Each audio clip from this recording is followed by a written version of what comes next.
Bapak Ibu yang saya hormati, pada video kali ini saya review keterkaitan di tahapan yang ketiga, yaitu persiapan penghitungan suara.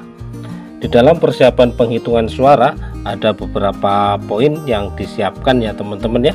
Di sini yaitu Ketua KPPS mengumumkan dimulainya rapat penghitungan suara.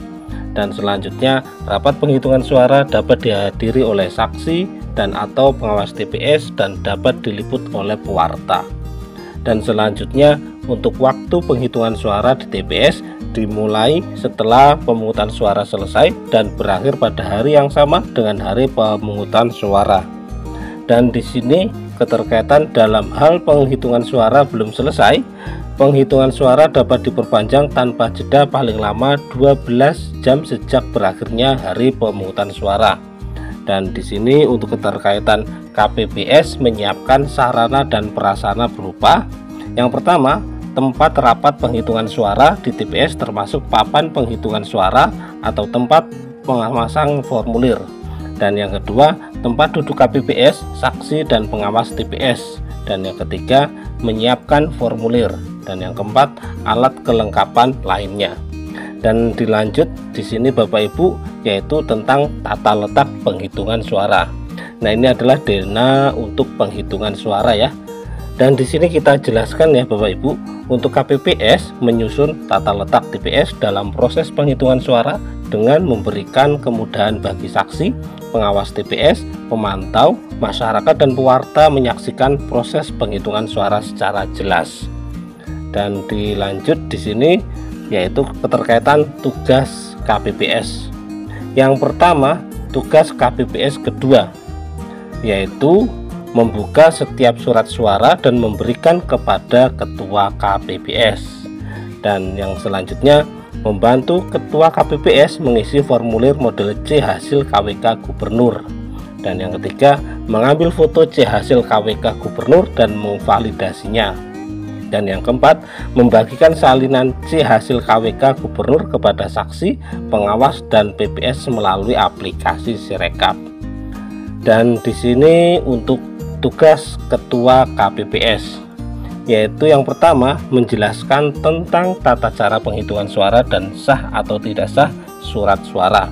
Dan yang kedua, menentukan sah atau tidak sahnya surat suara.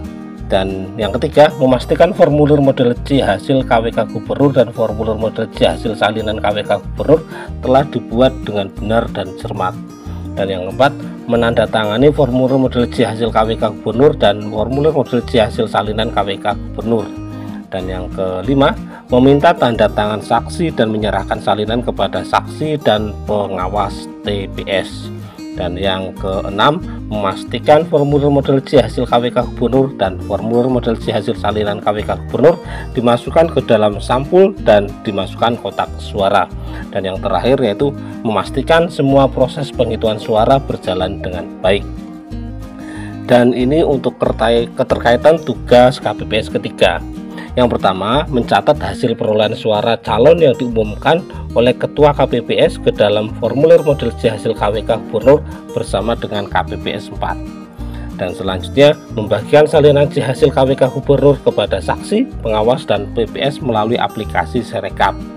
Dan yang ketiga, melaksanakan tugas lain yang diberikan oleh Ketua KPPS.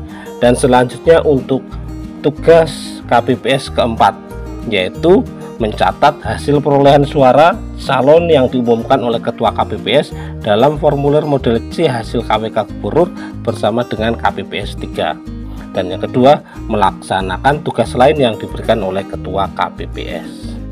Dan dilanjut untuk tugas KPPS yang kelima. Yang pertama adalah melipat surat suara setelah dibaca oleh Ketua KPPS. Dan yang kedua, membantu memasukkan logistik ke dalam kotak suara setelah penghitungan selesai. Dan yang ketiga, melaksanakan tugas lain yang diberikan Ketua KPPS. Dan dilanjut tugas KPPS ke-6. Yang pertama, menyusun surat suara sesuai suara yang diperoleh masing-masing pasangan calon, termasuk surat suara tidak sah, dan mengikat setiap 25 lembar surat suara bersama KPPS 7. Dan yang kedua, memasukkan surat suara ke dalam sampul dan memasukkan ke dalam kotak suara apabila pemungutan suara telah selesai. Dan di sini untuk tugas KPPS ke-7, yang pertama, menyusun surat suara sesuai suara yang diperoleh masing-masing pasangan calon, termasuk surat suara tidak sah, dan mengikat setiap 25 lembar surat suara bersama KPPS 6. Dan yang selanjutnya, memasukkan surat suara ke dalam sampul dan memasukkannya ke dalam kotak suara apabila pemungutan suara telah selesai. Dan di sini untuk keterkaitan tugas petugas ketertiban KPPS. Yang pertama, di dalam pintu masuk ke TPS, menjaga keamanan dan ketertiban TPS saat penghitungan suara. Yang kedua, mengawal kotak suara ke PPS. Dan di sini untuk pintu keluar TPS, yang pertama menjaga keamanan dan ketertiban TPS saat penghitungan suara, dan yang kedua mengawal kotak suara ke PPS. Nah, kira-kira seperti itu ya teman-teman ya, untuk keterkaitan persiapan penghitungan suara. Semoga video ini bermanfaat, dan jika teman-teman suka dengan video ini, pastinya teman-teman sudah menekan tombol subscribe dan bunyikan tanda lonceng agar teman-teman update video terbaru dari channel ini. Terima kasih.